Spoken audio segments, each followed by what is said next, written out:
میں بہک سکوں یہ مجال کیا، میرا رہنما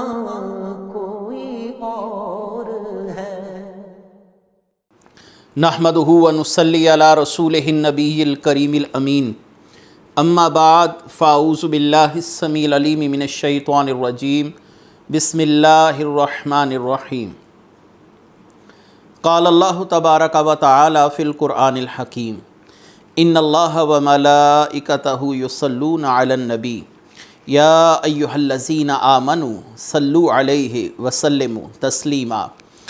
الصلاۃ والسلام علیک یا رسول اللہ وعلی آلک واصحابک یا نبی اللہ۔ اللہ تعالیٰ کی حمد و ثنا سرور کونین جان عالم وجہ تخلیق کائنات حضرت محمد مصطفیٰ صلی اللہ علیہ وسلم اور آپ کے جمیع آل و اصحاب کی بارگاہ ناز میں انتہائی تعظیم و تکریم کے ساتھ درود و سلام کے نذرانوں کے بعد میرے لیے انتہائی عزت اور تکریم کے لائق سامعین ذی وقار، قرآن کریم فرقان حمید کے حوالے سے ہمارا تسلسل دروس جاری و ساری ہے، اور آج انشاءاللہ العزیز سورہ ہود اور سورہ ہود کے ساتھ ساتھ یہ 12واں پارہ بھی ہے اور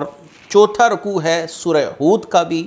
اور 12ویں پارے کا بھی یہ مجموعی طور پر چوتھا رکوع ہوگا۔ اللہ تبارک و تعالی اس رکوع میں سیدنا نوح علیہ السلام کے حوالے سے تذکرہ فرماتے ہیں، وَأُوحِيَ إِلَى نُوحٍ أَنَّهُ لَن يُؤْمِنَ مِن قَوْمِكَ إِلَّا مَن قَدْ آمَنَ فَلَا تَبْتَئِسْ بِمَا كَانُوا يَفْعَلُونَ۔ اور نوح کی طرف وحی بھیجی گئی کہ تمہاری قوم میں سے مسلمان ہو جانے والوں کے علاوہ کوئی اور اب مسلمان نہیں ہوگا، تو تم اس پر غم نہ کھاؤ جو یہ کر رہے ہیں۔ اس میں ایک غیبی خبر بھی ہے، نبی کو تسلی بھی ہے، ان کے رویوں سے ہونے والی جو نبی کو اذیت ہے، تکلیف ہے، گویا اس کا ازالہ کیا جا رہا ہے۔ اے محبوب نبی حضرت نوح علیہ السلام،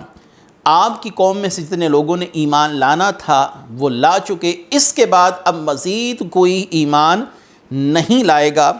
ان افراد کی تعداد 80 مرد اور 40 عورتیں مفسرین نے بتائی ہے کہ کل ملا کر 120 افراد بشمول خواتین حضرت نوح علیہ السلام پر ایمان لائے، اور اللہ تبارک و تعالی نے دیگر افراد کے متعلق آپ کو تسلی دی کہ اے نوح، ان کے رویوں سے پریشان ہونے کی ضرورت نہیں، یہ اب مزید لوگ ان میں سے ایمان قبول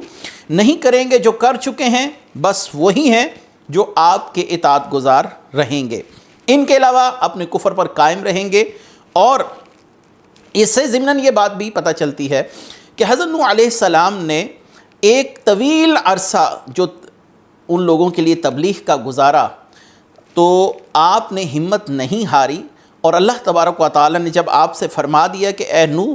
اب یہ لوگ ایمان لانے والے نہیں، یعنی اب عذاب کا وقت آ گیا، تو اس طویل عرصے میں حضرت نوح علیہ السلام نے اپنی جد و جہد، کاوش، تبلیغ قطعاً نہیں چھوڑی۔ اس کا مطلب یہ ہے کہ انبیاء علیہ السلام ایسے صاحبان استقامت ہوتے ہیں کہ وہ ہر روز ایک نئے جذبے کے ساتھ تبلیغ کرتے ہیں۔ حضرت نوح علیہ السلام خدا نخواستہ اگر ہمت ہارنے والے ہوتے تو 100 سال کی تبلیغ کے بعد چھوڑ دیتے کہ میرے پر ایمان لانے والے لوگوں کی تعداد انتہائی کم ہے، میں مزید تبلیغ کر کے کیا کروں گا۔ آپ اس وقت تک تبلیغ کرتے رہے ہیں جب تک اللہ تبارک و تعالی نے آپ کو ان لوگوں کے حتمی کفر کی خبر نہیں دے دی، اور آپ صاحب استقامت بن کر ہر صبح، ہر نئے روز ایک نئے جوش ولولے کے ساتھ ان لوگوں کو دعوت اللہ دیتے رہے۔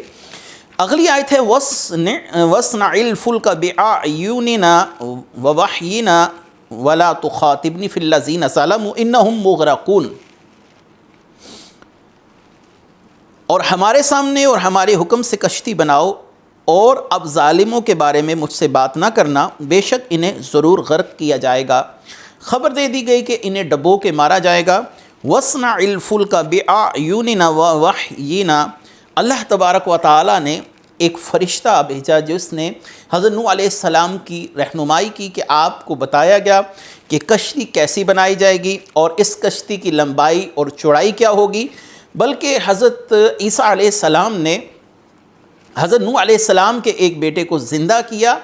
اور اس سے سوال کیا کہ اس کشتی کا حال احوال کیا تھا اور اس کشتی کا طول و عرض کیا تھا، اس کی لمبائی اور چوڑائی کیا تھی۔ تو تاریخ طبری میں موجود ہے کہ حام جو کہ نوح علیہ السلام کا بیٹا تھا، اس نے بتایا کہ اس کا طول 1200 ہاتھ اور چوڑائی 600 ہاتھ تھی، اور اس کے 3 درجے بنائے گئے۔ نچلے درجے میں چوپاہے اور دیگر جو جانور تھے، درندے ہو گئے، وہ تھے، اور دوسرے جو درجہ تھا اس کے اندر انسان تھے، اور جو تیسرا درجہ تھا اوپر والا اس میں پرندوں کو سوار کیا گیا تھا، پرندوں کو رکھا گیا تھا۔ اور یہ سارا معاملہ جو ہے یہ سیدنا عیسیٰ علیہ السلام کو بتایا ہے نوح علیہ السلام کے بیٹے نے زندہ ہونے کے بعد، جس کا نام حام تھا۔ تو اللہ تبارک و تعالیٰ نے فرمایا کہ آپ کشتی بنائیے، اور اب اس کشتی کے لیے آپ نے 2 سال محنت کی اور کشتی بنائی۔ یہاں سے ایک بات اور ضمناً بھی سامنے آتی ہے کہ مشائخ اور علماء کو کام اپنے ہاتھ سے کرنے چاہیے۔ حضرت ابراہیم علیہ السلام نے اپنے بیٹے کے ساتھ مل کر خانہ کعبہ کی تعمیر کی۔ اللہ نے فرمایا سورہ البقرہ آیت نمبر 127، وَإِذْ يَرْفَعُ إِبْرَاهِيمُ الْقَوَاعِدَ مِنَ الْبَيْتِ وَإِسْمَاعِيلُ۔ حضور صلی اللہ علیہ وسلم نے خود خندق کھودی ہے اور اپنے پیٹ پر پتھر باندھ کر کام کیا۔ حضرت نوح علیہ السلام اپنے ہاتھ سے کشتی بنا رہے ہیں۔ تو آج کے دور میں جو ان مشائخ کی اولادیں ہیں وہ آگے رعونت اور تکبر کے مجسمے بنے ہوئے ہیں، ان کے مریدین ان کے کام کر رہے ہیں، وہ کام کرنے سے ایسے کتراتے ہیں کہ جیسے یہ کوئی الہامی شخصیات ہوں، ان پر اللہ تبارک و تعالیٰ نے الہام کیا ہو کہ اب تم کام نہ کرو، تم کام سے بری ذمہ ہو، مستثنیٰ ہو۔ یہ تمام کے تمام مشائخ اور یہ تمام کے تمام مشائخ کی جو اولادیں ہیں، ان افراد کی عادات و اطوار صرف اسی لیے بگڑے کہ یہ قرآن و حدیث کی تعلیمات سے دور ہو گئے۔ تو حضرت نوح علیہ السلام نے کشتی بنائی، اور جب کشتی بنا رہے تھے آگے اس کا واقعہ بیان کیا گیا، وَيَصْنَعُ الْفُلْكَ وَكُلَّمَا مَرَّ عَلَيْهِ مَلَأٌ مِّن قَوْمِهِ سَخِرٌ مِّنْهُ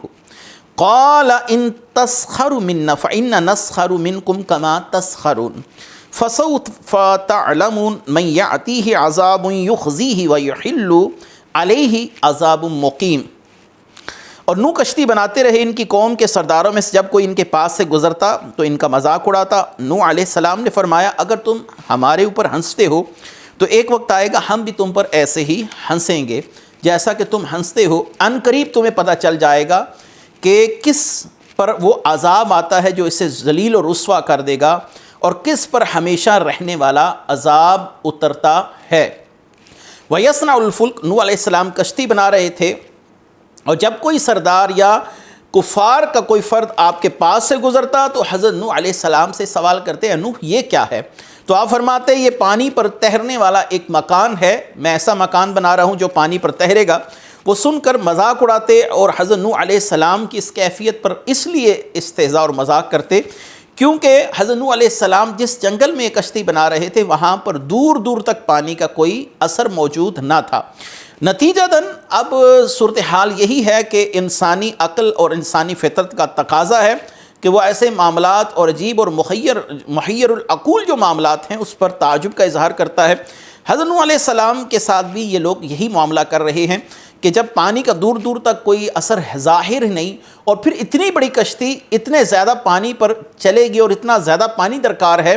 اس کا ان کو وہم و گمان بھی نہ تھا کہ اللہ تبارک و تعالیٰ کی طرف سے اس نوعیت کا عذاب اتارا جائے گا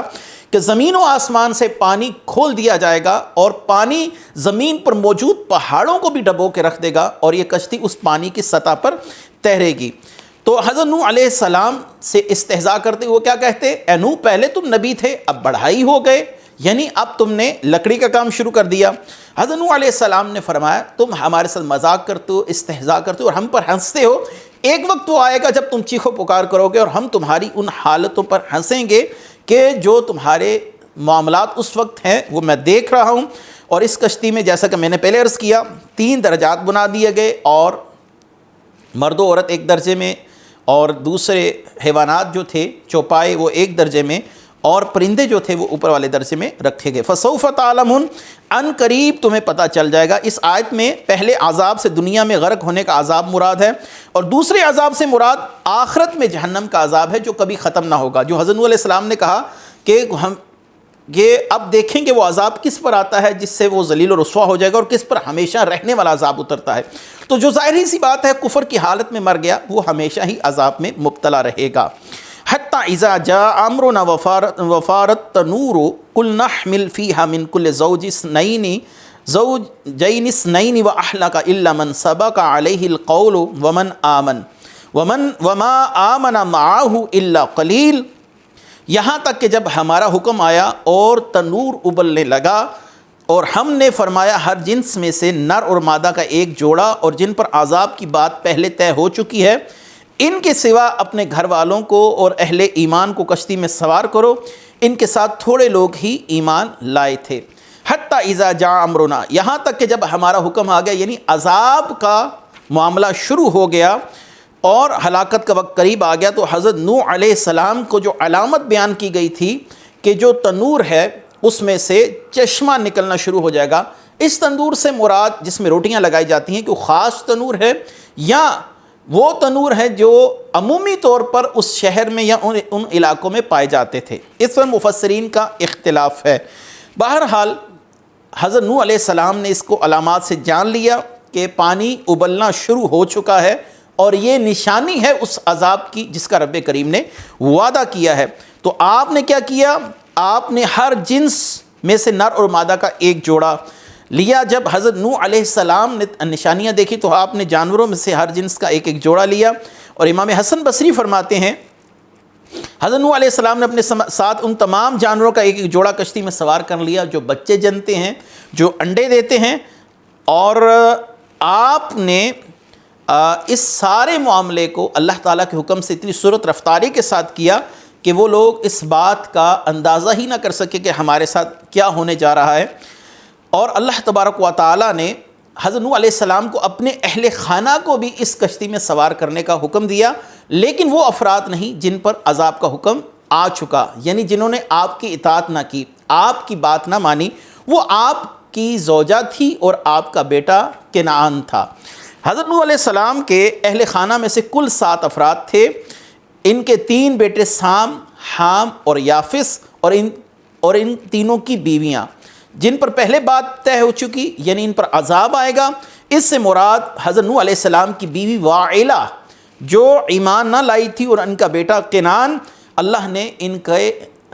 لیے ہلاکت کا فیصلہ فرما دیا۔ حضرت نوح علیہ السلام پر جو لوگ ایمان لائے ان کی تعداد 80 اور 40 عورتیں ہیں۔ تو اس طرح حضرت نوح علیہ السلام سمیت 7 افراد آپ کے گھر سے ہوئے، 3 بیٹے اور 3 بہویں، اور آپ کی زوجہ اور آپ کا بیٹا پیچھے رہ جانے والوں میں ہو گئے، یعنی جن پر عذاب کا حکم جاری ہو گیا۔ اور 80 مرد اور 40 عورتوں کے حوالے سے مفسرین بتاتے ہیں۔ یہاں پر یاد رہے کہ یہ تعداد اغلب ہے، غالب گمان ہے، مفسرین کا اندازہ ہے مختلف شواہدات کی روشنی میں، یہ کوئی حتمی تعداد نہیں ہے، اس سے کم اور زیادہ بھی ہو سکتی ہے، کیونکہ ان کی تعداد کسی صحیح حدیث میں وارد نہیں ہوئی، نہ ہی قرآن کریم نے ان کی صحیح تعداد کا بیان کیا ہے۔ وَقَالَ ارْكَبُوا فِيهَا بِسْمِ اللَّهِ مَجْرِهَا وَمُرْسَاهَا إِنَّ رَبِّي لَغَفُورٌ رَحِيمٌ، اور نوح نے فرمایا اس میں سوار ہو جاؤ، اس کا چلنا، اس کا ٹھہرنا اللہ ہی کے نام پر ہے، بے شک میرا رب ضرور بخشنے والا مہربان ہے۔ حضرت نوح علیہ السلام کشتی پر سوار ہو گئے، اور حضرت نوح علیہ السلام کہ دیگر افراد بھی جب کشتی پر سوار ہوئے تو حضرت نوح علیہ السلام جب چاہتے تھے کشتی چلے تو آپ فرماتے تھے بسم اللہ، تو کشتی چلنے لگتی تھی، اور جب چاہتے تھے کہ ٹھہر جائے تو آپ پڑھتے تھے بسم اللہ۔ اس آیت میں یہ تعلیم ہے کہ بندے کو چاہیے جب بھی کوئی کام کرے تو بسم اللہ سے اس کی ابتدا کرے، اس کام میں برکت ہو، اور حصول برکت کا یہ سب سے بڑا ذریعہ بتایا جاتا ہے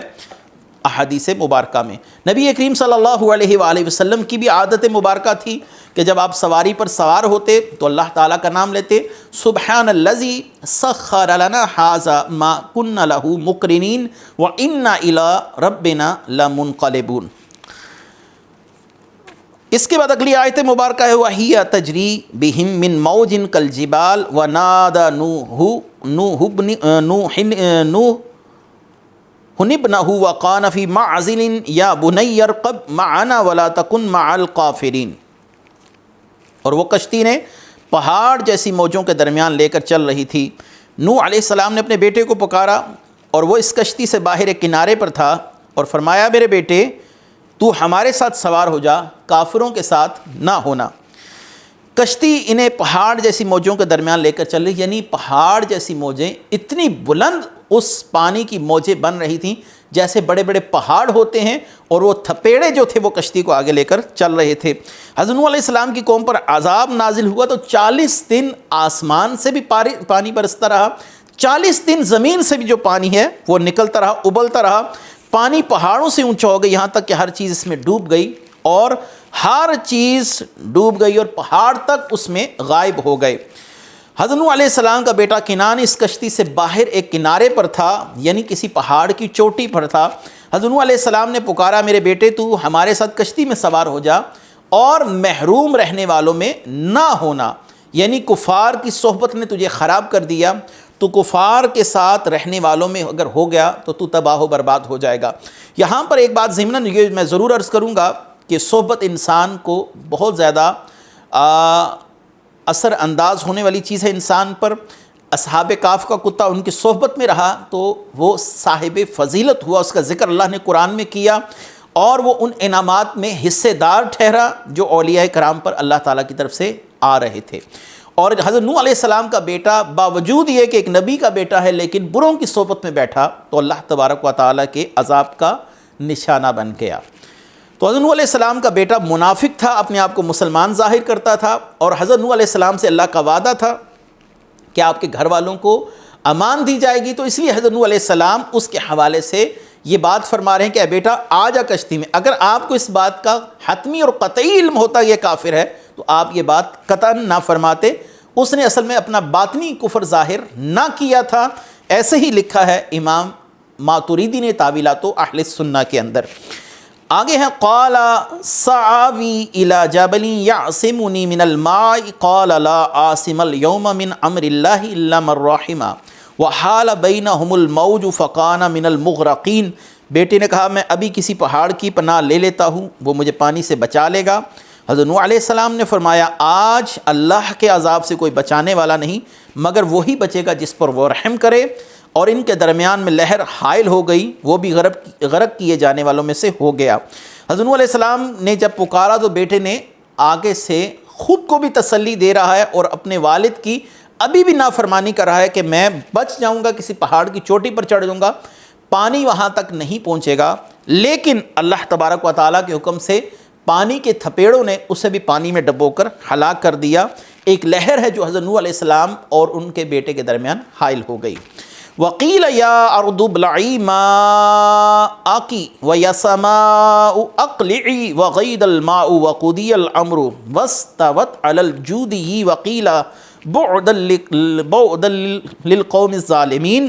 اور حکم فرمایا اے زمین اپنا پانی نکل جا، اے آسمان تھم جا، اور پانی خشک کر دیا گیا اور کام تمام ہو گیا، اور وہ کشتی جودی پہاڑ پر ٹھہر گئی اور فرما دیا گیا ظالموں کے لیے دوری ہے۔ اصل میں حضرت نوح علیہ السلام کی کشتی وہ پہاڑوں کی سطح سے بھی بلند ہو گئی، پانی کیونکہ اتنا بلند ہو گیا تھا،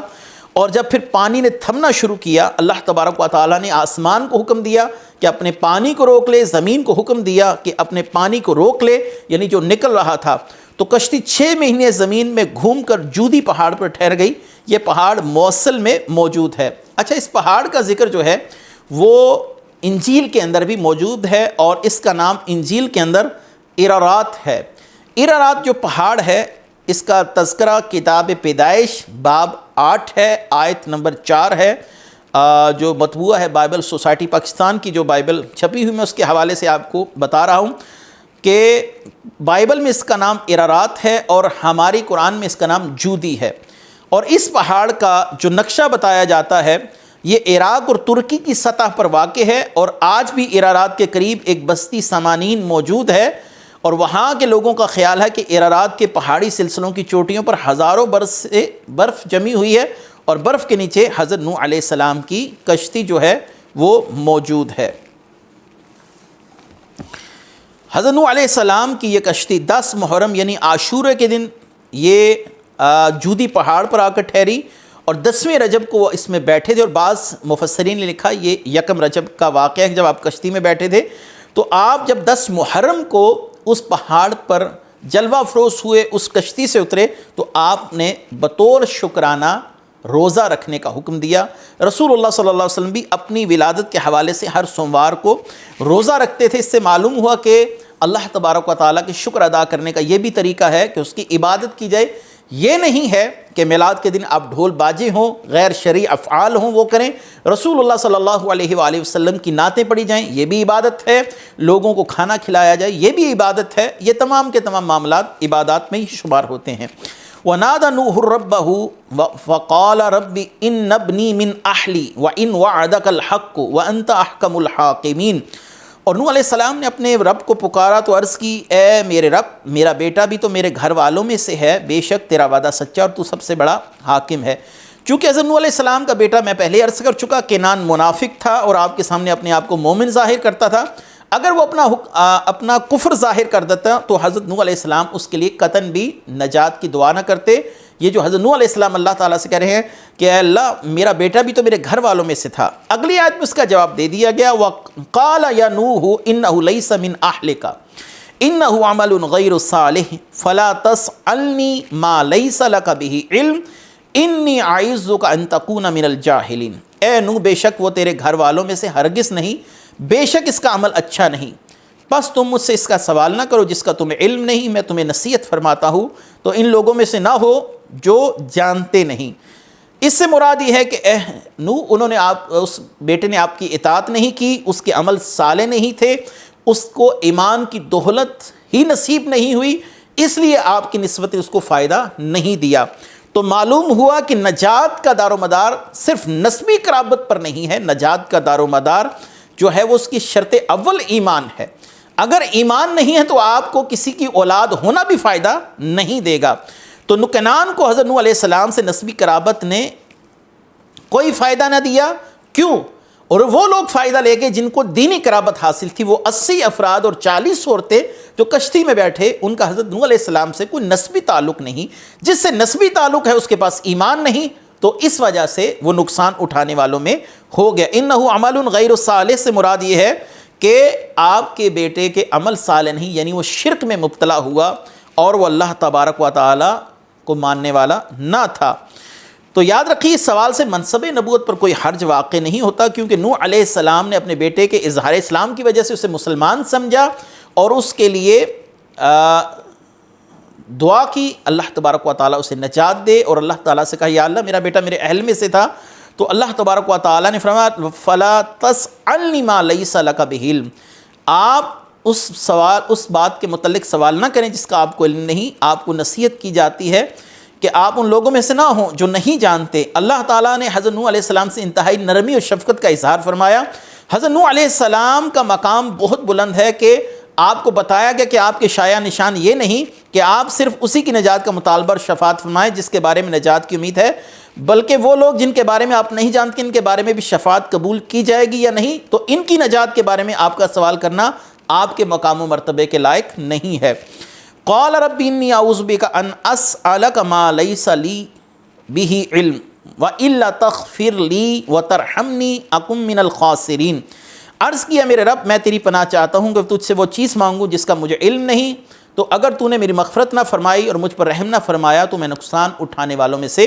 ہو جاؤں گا۔ حضرت نوح علیہ السلام کا کیا بلند مرتبہ بیان کیا گیا یہاں پر، کیا مقام رضا بالقضاء پر فائز ہونے کا اظہار کر رہے ہیں کہ سگا بیٹا نگاہوں کے سامنے ہلاک ہوا، وعدہ الہی کے پیش نظر دعا فرمائی، لیکن حقیقت حال معلوم ہونے کے بعد اور اللہ تبارک و تعالیٰ نے جو ان کے بیٹے کے حوالے سے حقیقت کا بیان کیا،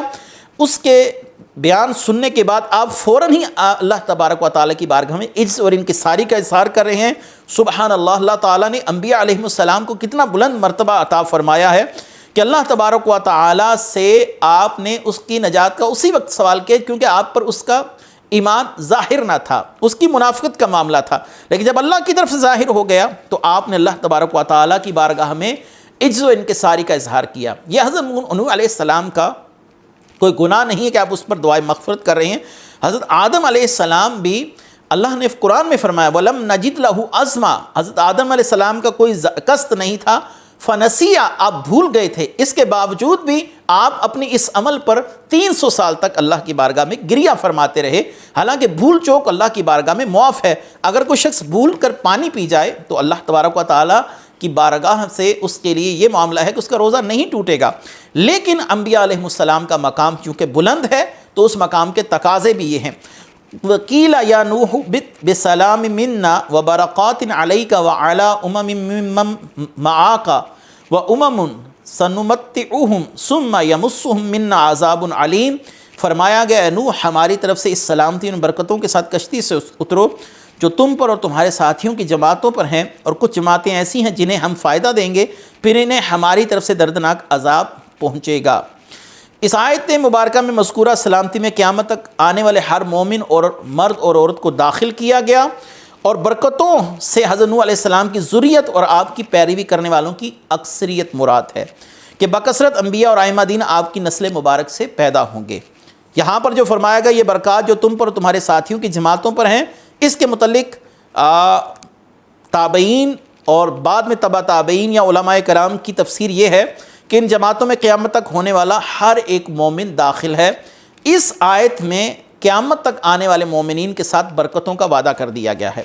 وَأُمَمٌ سَنُمَتِّعُهُمْ ثُمَّ يَمُسُّهُم مِّنَّا عَذَابٌ عَلِيمٌ، اور جنہیں ہم فائدہ دیں گے پھر انہیں ہماری طرف سے دردناک عذاب پہنچے گا۔ اس آیت میں مراد وہ کافر ہیں جنہیں اللہ تعالیٰ ایک وقت مقرر تک ڈھیل دے گا اور اس کے بعد ان کے رزق میں وسعت دے گا، فراغی عیش ہے، اور آخرت میں اللہ تعالیٰ کی طرف سے ان کے لیے عذاب ہے۔ اللہ نے فرمایا تِلْکَ مِنْ أَنْبَاءِ الْغَيْبِ نُوحِیہَا إِلَيْکَ مَا كُنْتَ تَعْلَمُهَا أَنْتَ وَلَا قَوْمُكَ مِنْ قَبْلِ هَٰذَا فَاصْبِرْ إِنَّ الْعَاقِبَةَ لِلْمُتَّقِينَ۔ یہ کچھ غیب کی خبریں ہیں جو ہم آپ کی طرف وحی کرتے ہیں، اس سے پہلے نہ آپ جانتے تھے نہ تمہاری قوم جانتی تھی، اور تم صبر کرو، بے شک اچھا انجام پرہیزگاروں کے لیے ہے۔ حضرت نوح علیہ السلام کی یہ خبریں رسول اللہ صلی اللہ علیہ وآلہ وسلم تک بذریعہ وحی آئے۔ حضرت نوح علیہ السلام کے واقعے سے تو بہت سے لوگ آگاہ بھی تھے، اور یہ جدی پشتی لوگوں سے یہ واقعہ چلتے آ رہے تھے نسل در نسل، لیکن وہ علم جس کا سورس حواس خمسہ کے علاوہ ہو، وہ کانوں سے معلوم نہ ہو سکے، وہ آنکھوں سے دیکھ کر معلوم نہ ہو سکے، وہ چکھ کر، محسوس کر کر، یا کسی سے سنا کر، دیکھ کر، کتاب میں پڑھ کر معلوم نہ ہو سکے، ایسا علم جو اللہ کی طرف سے سیدھا قلب پر اتارا جاتا ہے، اس کو بذریعہ وحی ہو، اس کو علم غیب سے تعبیر کیا جاتا ہے۔